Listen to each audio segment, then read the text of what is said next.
everybody. Welcome to the Waiting Podcast. I'm Eleanor. This is Aaron, and Emerson is joining us today. As you can see, I'm back from the last time we did Waiting because Aaron and I decided that we just want to do it together now. So kind of a Waiting with the Wadsworths type of deal. Love it. That's a great name. Thanks. I think it's a great name for it without it being the official name because it's too long. Yeah. You know? It's still just Waiting. It's still Waiting, but it's but with like the Wadsworths. with the Wadsworths. Yeah. Yeah. Stolen from With the Perrys podcast. I think that's a great name. We're not copying them. We love them, though. We do love them. That's a great podcast. But like Elle said, now I think what we're going to be doing is, well, it'll for sure be Eleanor and I every time. And then we want to bring a different college student on every week. We might have some other people on who are not in college anymore here and there, but mostly it'll be college students. And most of the time we want to talk to them about things within college, and we're going to ask Emerson some questions too. But we chose to have our friend Emerson on because she has questions for us as well, which will be awesome here in a second. But let's get to know Emerson. Emerson, let us know about you. Do like the Cliff Notes, where you're from, what you're doing right now. Okay. Things about you. Go. Well, I'm Emerson. I'm 20 years old. I actually just officially moved to Arizona this past summer. I went to GCU. Yeah. Then I dropped out because I just didn't feel. You're our second college dropout on the podcast. Who's in fact, Colin. Right. Yes. So did you do 1 year? You did 1 year at GCU? Yeah. Well, I took a gap year to lead worship and Okay. do worship back home, and then I went to college for worship, and I was like, I kind of go into tattooing, and I don't really necessarily need right now a degree for worship, and I was paying for it myself, so I was like, what's next? And I just loved it here. So I want to start my adult life in Arizona, and so now I'm here and just serving, doing worship places. I work at Black Rock. Let's A go. little barista. What's your go-to Black Rock drink? So it's a pina colada, and I get coconut, Okay. pineapple, and coconut milk, but people look at it and think it looks gross because it's kind of chunky. There it is. It's literally staring right at us. But Sounds delicious. it's actually really honestly. good, and I think they should put it on the menu because they have a colada drink, but it's not. Which great. location you at? The Tatum and Thunderbird. Oh, that's far. Yeah, it's 18 minutes from me, but from here it's Is that the one you worked at? No, I worked at Pima and Thomas. Oh, okay. I applied to that one, but they Yeah. didn't take me. I tried to do the Broadway one, but Dawson said. Yeah, I'm an ex-Black Rocker. I Yeah, don't know if you that's are. the word. When did you work there? I worked there all through my time in college. I did 3 years. Okay. So, yeah, I was there for a while. It was fun. It was a great college job. Yeah. Actually, I have, one question right from that. What? If anyone's listening and maybe they're about to be or newly are, they've dropped out from college pursuing just their adult life, like how you said. What do you think's been an unexpected, good part about it that you didn't think would come? And then what's been hard? I feel like an unexpected good part. I just didn't really know what to expect, and it was also just trying to figure out what's next, and do I stay here? Do I go back home? But I think the opportunities that are presented, and things I'm able to do, not being in college, and also the free time that I get. Obviously sometimes it's hard when everybody's at GCU and all my friends are there and they're doing their own thing, and I feel a little bit out of the loop. But also it's I get to sit and kind of be in my own world and make my own decisions, and kind of feel I'm maturing a little bit, even though I'm the same age as everyone. It's just I'm just in a different season and just a different spot. And I've always felt I don't know, I've always just wanted to grow up in a way, and it's I feel I'm kind of getting to that point, and the Lord's also just revealing a lot of reasons why I'm here too, which has been super cool because I just don't think I would have had the opportunities that I'm getting, and being able to even just work as much if I was in college. And I feel an unexpected bad thing, I guess, I said, just kind of feeling out of the loop a little bit, because again, I'm not on campus, and everybody can just kind of be hey, let's do this right now, and it's yeah, it's not the feel of it. Just, you see your friends constantly all day, every day. So I'd say sometimes it sucks, but at the end of the day, I'm still seeing everyone pretty often. What have you done to maintain community and friendships even though you're not around them as much? I mean, one thing that's helpful is like church Yeah. and unified, like being on like leadership and everything. It's just like I see everybody so often, and also like I thought it'd be like a thing where like people just like would want to just stay on campus all the time, but I feel like people like They want to get off. they now. want to get off, Yeah. and so Yeah. it's like, and I feel like this year like people are like out doing like more things too, which I can like be a part of, and like I have some other friends that are off campus as well, so it's just like I think everybody's just kind of in like this, like not everybody's on campus, but a lot of people are off campus, so it's like we're kind of all staying in communication and just like going Yeah, out and like that's doing good. things, and like I try to be on campus, but like it's kind of hard to get on campus when you're not a student in like Yeah. park, Yeah. and so I feel like, but being at like just like ministry things or just like things like that just like helps to like be around people and just stay Yeah. in community. And also like I live with Hope, and so I'm not like by myself. Shout out to Hope. Hope Shout out is Hope. slightly social. She's slightly. Yeah. She's I slightly think that's social. so great though that you touched on like serving has helped you a lot. I Mm-hmm. feel like seeing college students starting to serve and get involved in church has really helped them find community outside Yeah. of college. Oh, yeah. And there's just so much fruit that comes from serving. I feel like you just have to like pull the trigger on it. Mm-hmm. But you're serving on worship here. Are you serving in kids? I do kids, yes. And then you help out at mission, right? Mhm. Doing worship. Yeah. Are you serving anywhere else right now? um You do unified.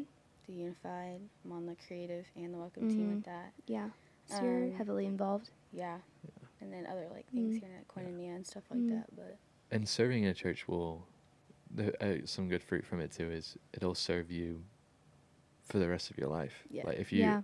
you learn how to create community by serving in your church now, even for the people who will graduate college and move on after, that's like a thing that you already have established that won't change when you graduate.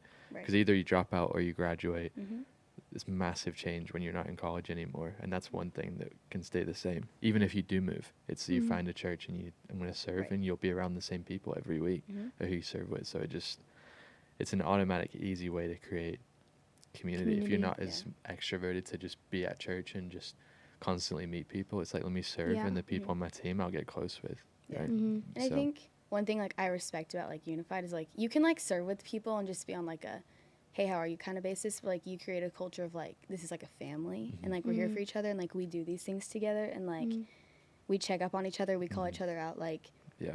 and I think like that just creates all the more like like it just creates like such like a bigger community but a deeper community as well, because like it's so easy to get caught up in like I'm just going to serve, we're just doing the same thing this week, whatever, like let's just get it done. But it's like yeah, we're serving the Lord, we're serving others, but we're also like serving each other and we're like doing this together. Oh, I and love so that. it's like I love that you I feel think that that way. just creates more like of a like a deeper community, which is also just so helpful. Oh, Yeah. that's so Which great. is so cool. Yeah, Yeah. it is cool. Yeah. Well, do you have any more questions for Emerson? Do you? I don't. I don't. I know you have Sweet. some questions for us though. Yeah. Yeah. So I wanted to come on and talk about like a few things, but I think a big one is just like having doubts as a Christian. I feel like that's like a big thing, like Meaning people doubts struggle about with. God in general. Yeah, Or, just like what like you believe, like coming into like new things of like like I'd say like I was at my church back home for 14 years and everybody kind of thinks the same thing and it's great and it's like you can get comfortable in that, but it's like coming to GCU and coming into like or just coming to Arizona and like meeting new people, everybody has like these different like I don't know, like different just like things that they believe or like I don't know, you know what I'm saying? And so Yeah. it's like, and I know like I've talked to you guys just about like my journey like this past summer a little bit and just like walking through things like that. And like you've even touched on like this past summer like why am I a Christian? Like why do I do that? And it's like I feel like everybody at some point can fall into like what is all this? Like trying to like Yeah. figure it out, like you're like where you stand on your own, not like Yeah. letting like your faith be based off like other people. And so I just like I thought we could like talk on that and like Yeah. even just what you Phoenix is spoke a on. really interesting city for Christianity. Oh, yeah. As in, there's just I feel like in some cities it's like if you're in the South, it's very much it's majority one way, like majority Baptist or something else. Phoenix is just like a small zone of where every denomination Oh, or yeah. practice or methodology Free for all. is here, and you can find it easily. Oh, yeah. Right, and you can And I find it really cool too that even within a church, there's people who have different views on that, all in the same church as well, which is interesting. That's what I've noticed here at Grace and at Unified we have students who are very charismatic. We have students who've grown up Baptist. We've had students who grew up Catholic or just or Calvinist or anything. And so it's like being around so many theological beliefs, it's bound to cause questions and doubts in some way, like, and it's just human. Instantly what I think of with that is I did hit on it this summer, but one of my favorite verses in the whole Bible is in Jude. Jude is one of the shortest books. It's one chapter, and one verse just says, "Be merciful with those who doubt."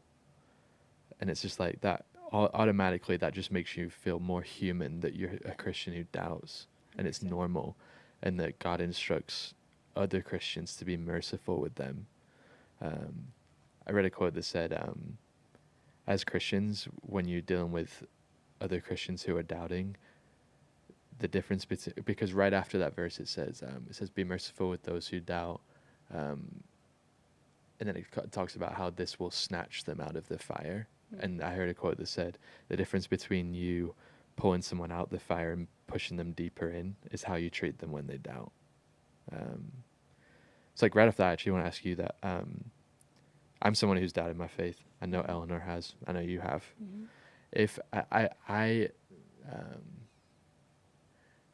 if someone has been a Christian for a significant amount of time and says they've never doubted, I just think they forgot. Yeah. Because at some point, even if it was for a brief moment, you're going to think, am I really actually doing the right thing here? Like, is this thing I'm believing actually? With all the other things out there, how is mine? Exactly. How do I know mine is right? Have you had experience where either you've been treated mercifully when you're doubting or otherwise, and it's not helped? Yeah. I mean, obviously, like, this past summer, I just, like, experienced something, and it just kind of caused me to spiral a little bit. And I didn't really tell many people just because myself, I was like, I've never, like, been in, like, this position before. I was, like, questioning things and, like, confused and, like, doubting. I felt wrong, and I felt scared, like, because I was like, I don't really know. It was a church experience, right? Yeah. Is there a way you can be specific without being too specific? Yeah, it was just, I went to something, and it was, I wouldn't say it was wrong, but I think it was just, I mean, maybe. I just had weird discernment about it, and while I was there, I didn't know if it was me that was just, like, wrong, or if it was, like, truly, like, my discernment. And so it was just, I don't know, I just haven't felt like that before, and I've been to, like, things like it, and it was fine, it was great, but for some reason it just was off for me, and it just, after that, I think where it started was, I was like, was it me, or was that really truly, like, what it was? And that's where the spiraling started. And so I kept it to myself, I think, for a while, and I internally struggled a lot just because I was like, I'm wrong. Like, I didn't know what to think about it because, I've never been in a position like that before. I mean, like, sure, before, like, I had, like, little, like you were saying, like, for a brief second, like, is this the right, like, belief, or is this the right faith, whatever.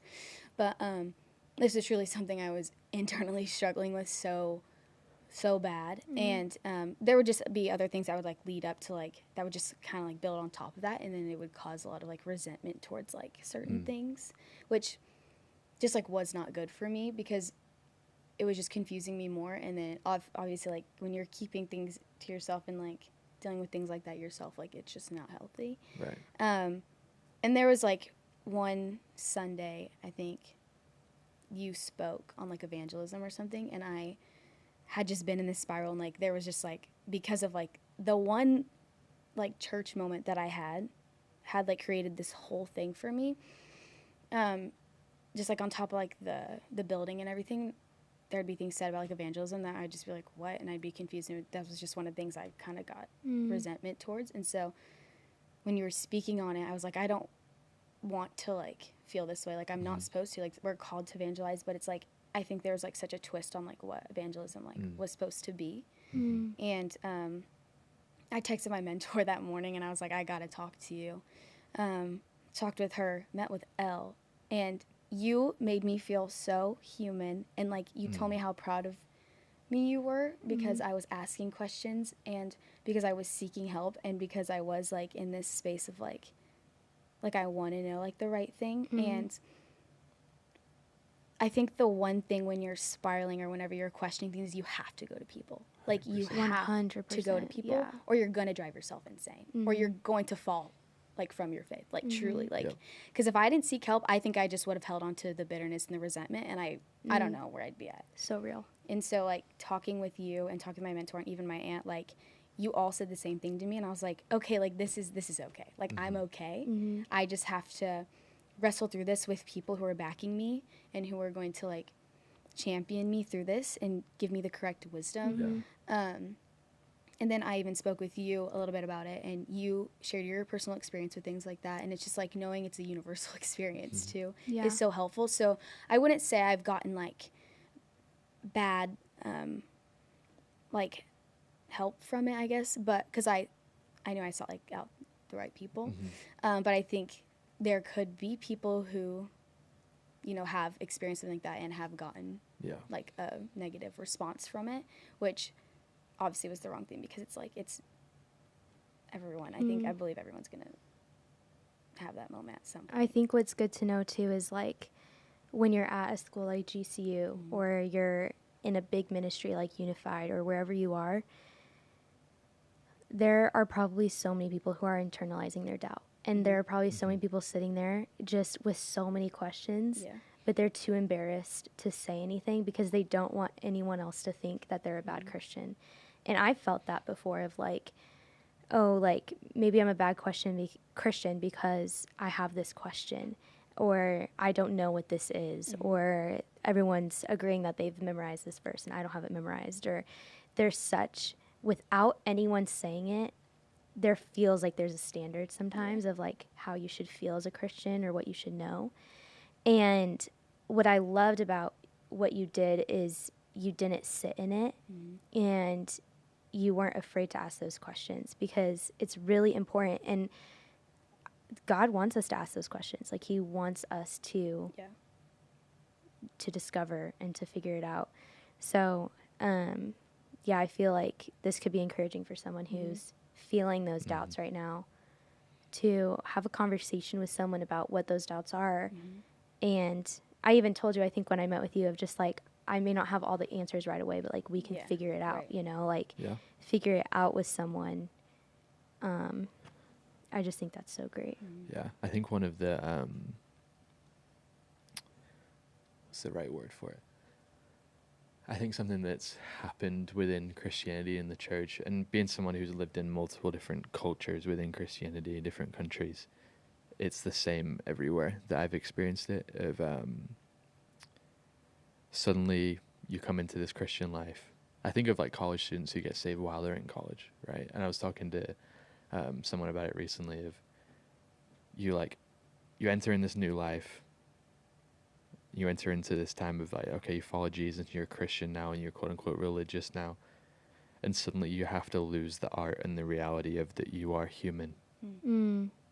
Right? Suddenly it's like, oh, to trust God means for me to never actually think of anything that's really actually happening and true in my head, because then I'm wrong. And it's like, if the Bible says be merciful to those who doubt, that's the same kind of instruction as anything else in the Bible, where it's like, oh, the true religion is to care for the orphan and the widow. That's the same as how you treat people when they doubt. But I think it's like it's almost like encouraged within Christianity of this is how you follow God, and it's somehow to be not human at all. I just think there's ever since you've walked through that, when it's pretty recent. Right, within the last like 6 months. Yeah, it was June, July. Yeah, I've seen a new like strength and boldness within you since then. Right, so I think that's the difference of can this be used in a way of I'm actually really gonna grow, and it's not just growing in knowledge of being able to know how to combat doubts with biblical literacy or anything like that. It's just being able to, what within this doubt, can I continue to still live the way I'm meant to live whilst doubting and being expressive about those doubts, right? It's like any other relationship. Anyone you're trying to get to know, a friend, or if it's a significant other in a romantic way, or a family, at some point in a relationship with any person, you have doubts of if you trust that person. It's part of getting to know them, right? So that should be an aspect of having a relationship with God. It's like, if I'm going to continue to grow in faith, that means I need to grow in areas of where I do doubt him. And he will prove himself every time. But it's interesting because your doubts didn't stem from like a moment of where maybe a lot of people's doubts come from God let them down. They were praying about something and it didn't go the way they wanted it to. Family member passed away or something like that. Those are like the most normal realms of doubt. Yours was a church experience from other people, which is really interesting. Were you raised in the church? Like, did you grow up Christian? I feel like that can be a huge thing too for people who are raised in like a Christian household, raised in the church, because you don't know anything else. So like I would say for even me, of like being raised in the church, being raised in a Christian household, being raised to pray, asking God into my heart at such a young age, doing all that at such a young age, it just becomes normal. And like, I feel like when I went to college, it was like a real test of, not a test, but like it was a big realization for me that a relationship with God is personal. And I don't think I really grasped that until later high school, college. And it's experiences that I think you need to like help you question or help you understand that. And I feel like for you, you had this experience that shook up a lot of like, well, I haven't seen this before. What does this mean? Why am I not doing that? Why do I feel off about this? But why are they like, are they more on fire than I am? Are they, what is this? And I think it's cool to hear that point of view of like, this can happen when you're in a church setting too, not just when you're out partying or whatever. Like, this can happen in the church, those doubts. So I think that's good.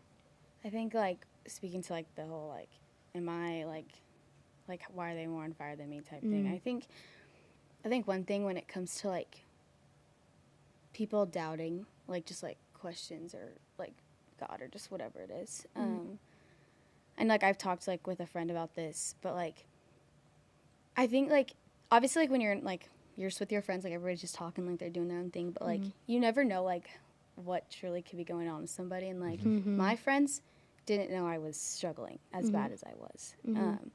And I think like just like the way people can talk about, I don't know, just like where they're at and like where God is, or like saying all this stuff and just like maybe like ranting almost a little bit. It's like you can sit there and you can be like internally being like, I think that's what caused me to kind of like freak out more. Is like they're saying all these things and I'm not necessarily agreeing, or I'm more like, well, I'm not in that position, but I'm feeling like like it's making me feel like I'm wrong because it's like, and I think it's like you have to be like so careful when you're wording things, even to like people like you don't know, because like to some people you can sound crazy, and it's like I don't like, it's just like I don't know how to like explain it well, but it's like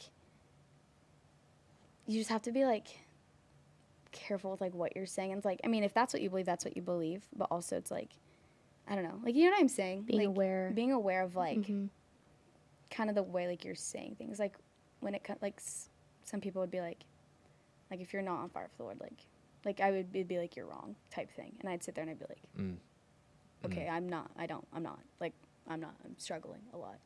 And it's like I guess like I have like, my question is like, if you have like people speaking like that, or it's like people are saying things you don't necessarily like agree with, like how do you go about like kind of like, you know, like going back at them in like a loving way, but like in a truthful way? I just can't like, I can't I don't want to say the wrong word. I struggle with the whole like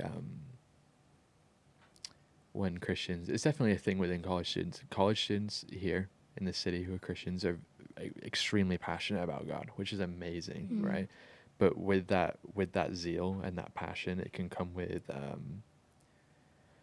when you it's like anything. When you're so sure about something, when people aren't at the same level of surety as you are, it's hard to empathize why they're not, and they express that. It's basically what you're saying. That's what that Of they- like, if you're not on fire about God, like what's going on? Yeah. And it's like, maybe I'm just not going through the same thing as you. Mm. But I just can't help but think of the Bible and moments of disciples with Jesus. I'm like, there's this crazy storm happening. All the disciples on the boat, and they see Jesus walking on the water, which instantly, right then, if you saw a man walking on the water, why would you ever be like, what's their initial reaction? Their initial reaction is that actually you, Jesus? Yeah. It's like, it's not initially, oh, Jesus is walking on the water, we're good. Their response is, I'm scared. Who is that? Yeah. And then Jesus calls out to them, and he's like, hey, come, and he tells Peter to come walk on the water with him. That's a doubting moment where Jesus was like, just come and see.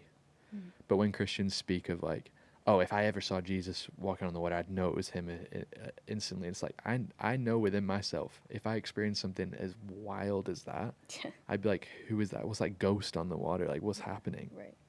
You know? And so I just think it's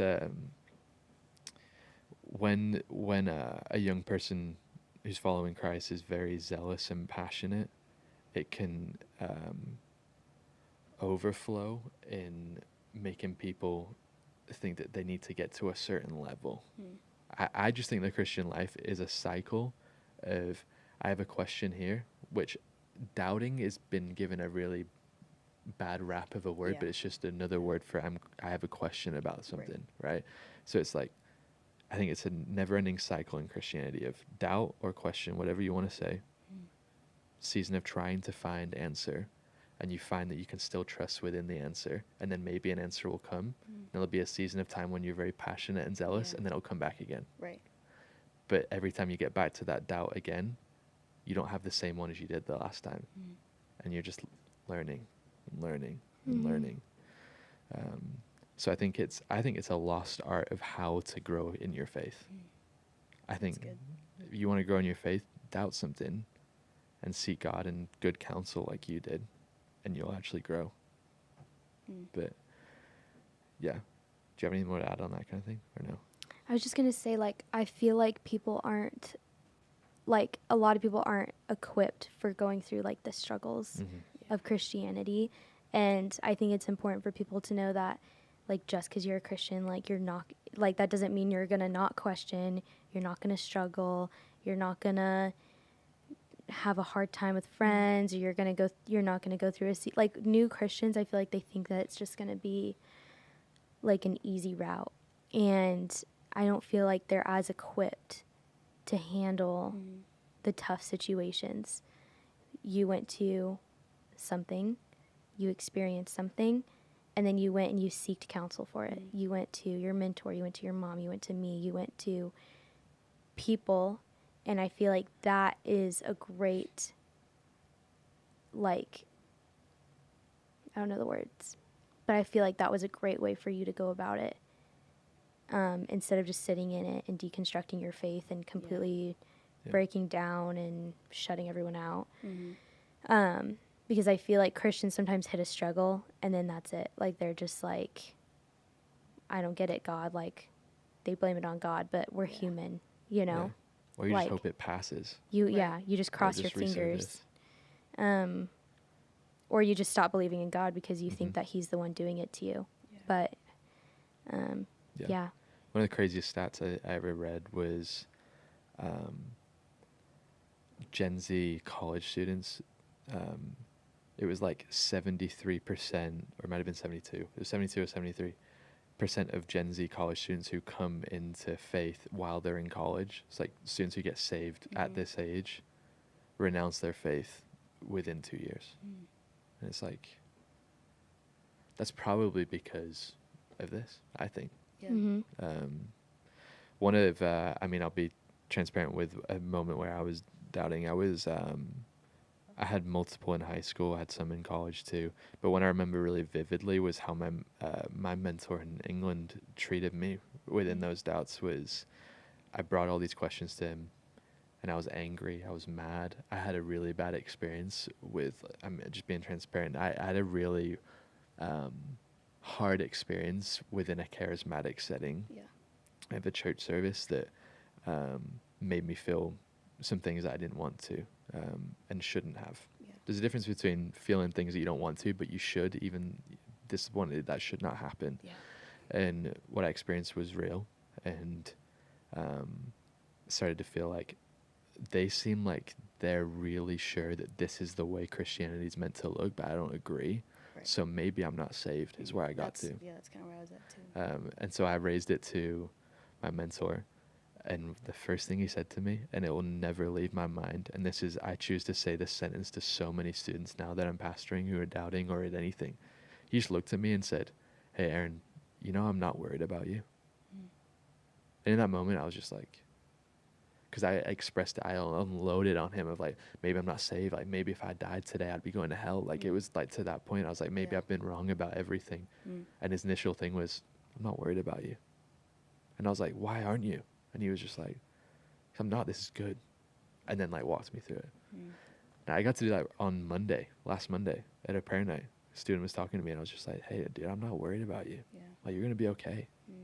Well, I just feel like at some point there has to be somewhat of human counseling within Christianity. Like, it doesn't always have to be this, like, you need to know this and you need to do this really spiritual thing here. God made us in his image and in his likeness and as humans, and we need to function that way as a body of Christ more. Of yes, here's the spiritual discipline or route you should go that will help this situation, but also, I'm not worried about you. It's gonna be okay. That's so good. And you'll come out on the other side of this. And that's what he said to me. And in that moment, I felt like I could. Yeah. Instead of him instantly just going to do this. Yeah. And it sounds like that's what Elle was for you. She just made you feel human. Exactly. That just needs to be more evident. Yeah. I love this conversation. That's really all it takes. Like, to like, obviously, like, yes, like, go about it in like the spiritual way you should go about it, but like, just sit with somebody and make them feel human and not like they're crazy. Yes.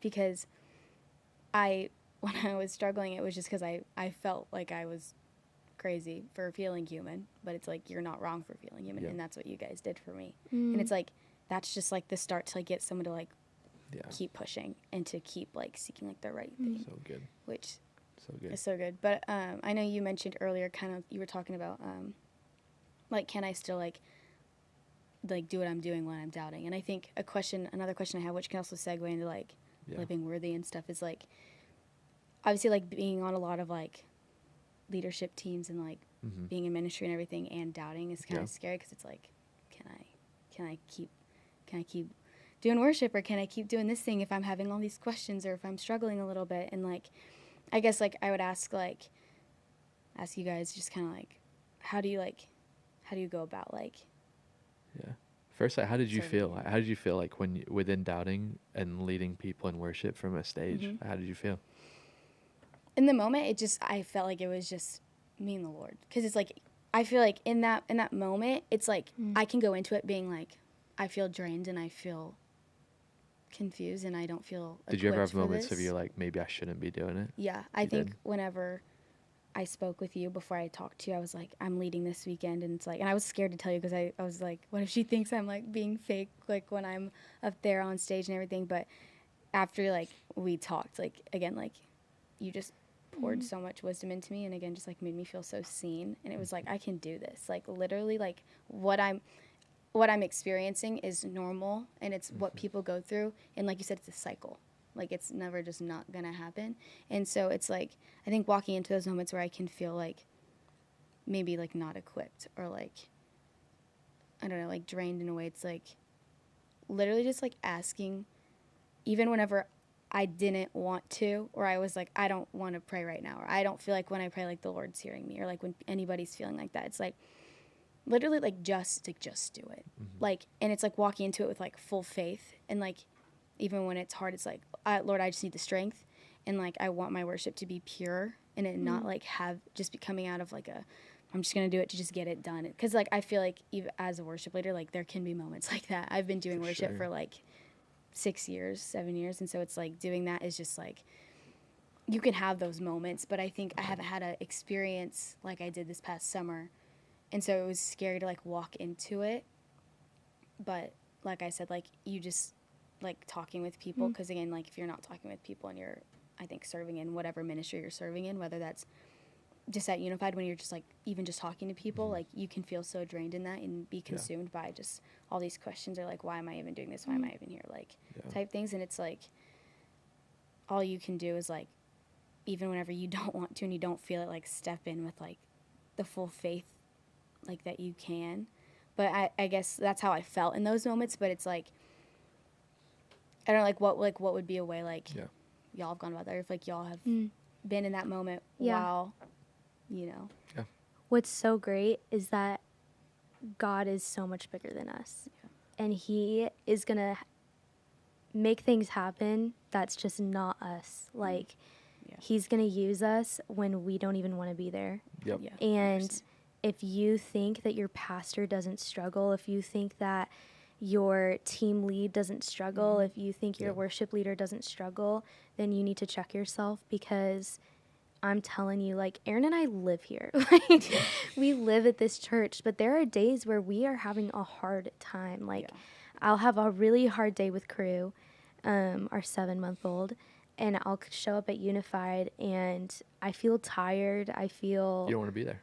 It's just been a long day, but I know I should be there because I want to support Aaron, and I feel like I take more of a back seat now to Unified, where I can support the leaders mainly now. And so I know I want to show up for them. And every time, God exceeds my expectations. Every single time. Yeah. There are moments where Aaron and I are talking before he goes on stage before a message, and he's like, oh, like, I just don't know about this message, or I'm not in the mood right now, or I'm not feeling it.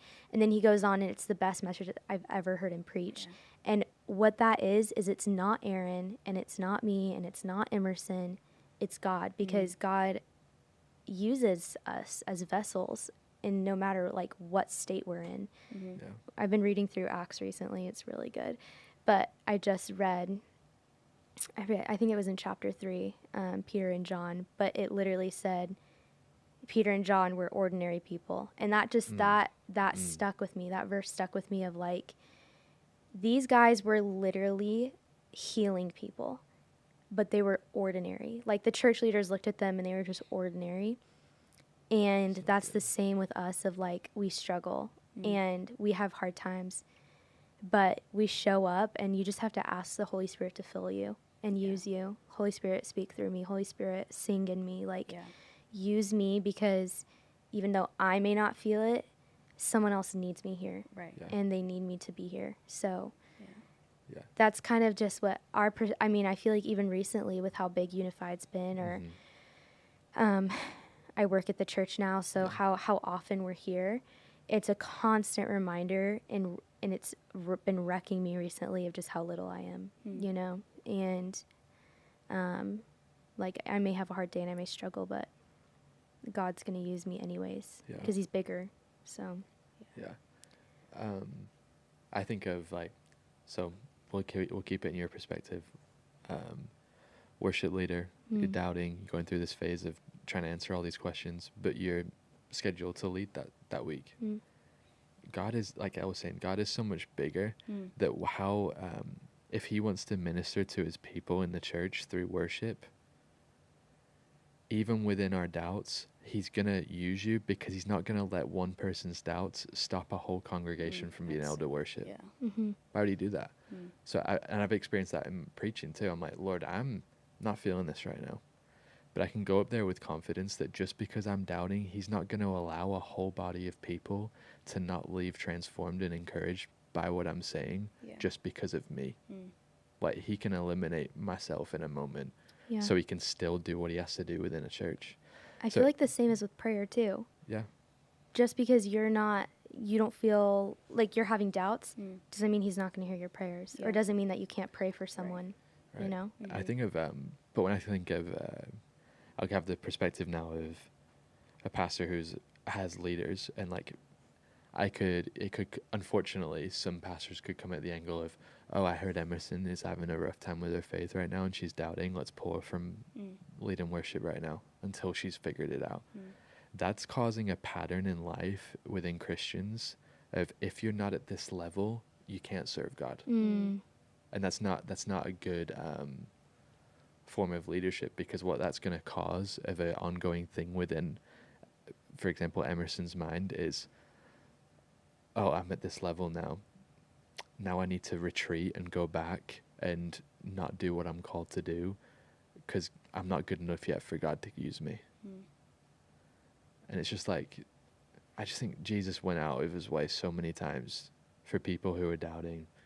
And I think the response to your question is, when you're doubting, I don't think the result is that you retreat and you stop serving God and you stop serving your church and serving people and loving people and doing what you're doing, using your gifts that you've been given to lead worship and sing. Is you keep going. You keep coming, because then in the next cycle, you've taught yourself that even within it, I can still do the good. I can still live worthy of the calling that I've been given. I can still keep going. This isn't a moment right now where I just quit, right? I've had moments where I'm like doubting my faith, and then I have to preach that Thursday coming, and I'm like, someone else should be doing this. And I'm like, no, because then by the next Thursday, I'm like, well, I'm so glad it was proven to me that I can still preach even when I'm doubting. And then you come out on the other side. But you don't want to create a pattern of, if your faith's not at a certain level, that things have to stop because of it that are good things. It should be a sign when you're doubting of, what are things that are not fruitful that I should stop, that will help me continue to grow. But things that are good things, don't stop. You just keep going. Wow, that's such a good topic of conversation that I think so many people need to think about. But yeah, this has been so refreshing. It's like, why do we? I think you hit on it completely. Of how do we, like, as people sometimes so quickly think we're bigger than we are, of just because we're having a few questions right now, God can't use me. Like, remember when Jesus literally resurrected, stood in front of his disciples, and still Thomas is like, I don't believe it. Like, he could have been like, you're done, move away, you're not one of my disciples anymore. But Jesus was like, it said something excessive. He was like, come and touch the holes in my hands. Like, come and put your hand in my side where it's pierced. And it's just like, dude, I don't see that as a way that Jesus was like, oh, fine, like, come touch. I bet he was like, no, Thomas, like, come, like, see, this is real. But so we can't have pastors and leaders treating their leaders and their volunteers like if you were Jesus and there's someone doubting your presence and you're like, you're not a disciple anymore. It makes no sense. Just reminds me of whenever you said, and correct me if I say this wrong, but it was like God equips like the called, and like he doesn't like call the equipped. And so it's like, I think that's one thing to like remember is like, if like the Lord's like if you're called to lead worship, you're called to preach, or you're called to just serve the Lord, like love, like he's like, if he's gonna equip you in those moments, he's not gonna wait till you're fully ready, like fully prepared, not doubting, like. And I think like just treating like you guys do with like us, is like treating like people like, yeah, you do have those moments and that's okay, and you're doing like a good thing, and you're working through it, and so it just like creates like I think a culture of like, just, it's so healthy. And we don't just feel like wrong in a way. Like, y'all are just so. I'm so glad you feel that way. I'm glad we give off. Y'all are just so great. Well, we love you. You create such an amazing space for worship, and Yeah, you do. I love listening to you, and we just think you're amazing and such a great example for others. You truly are. So. Yeah. We're really glad you're at our church. I'm glad really I'm are. here. We love this church. If you're listening, and I'm going to look to this camera. If you're listening, you don't know anything about like what we're talking about, you might be hearing the word unified or whatever. I feel like we should just preface that. We're in Tempe, Arizona, at Grace Community Church. Our college ministry is unified. Keep up to date with us if you want, just through Instagram. It's just unified.college_. But Emerson's one of our awesome leaders on creative team and on the worship team. and on the welcome team and in the kids ministry, and she's just serving and serving and serving. And yeah, we're just so thankful. Mm. Like these kind of conversations is why I'm just like, let's keep going. Yeah, Mhm. literally. One more week. Mm. This is the last thing I'll close with this topic is our students and our leaders are probably sick of me bringing this up and saying this all the time, but it's what gets me through my whole life. One of my favorite verses in Proverbs, and it says, "The righteous fall 7 times, but they'll get up again." Mm. And I just think within this kind of thing, and within doubting and keeping serving, it's on those times that you're like, I need to step into this leadership role here, and maybe I'm about to lead worship or preach or lead a small group or pray for somebody or even show up at church. It's just the attitude should be, okay, I'm doubting right now, but I'm just going to get up one more time. Mm-hmm. One more time. I love that, like, when I heard a pastor say it that way, of just like, he said, I want my life to be defined by one thing, is that I got up one more time. So good. Yeah.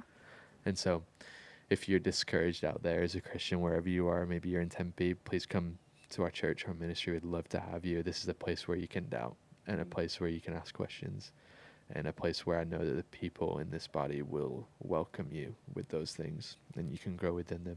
But if you're not, find a church and find a people that will help you get up and keep going.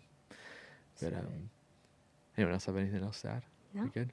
All right. Well, That was great. this was the reboot of Waiting.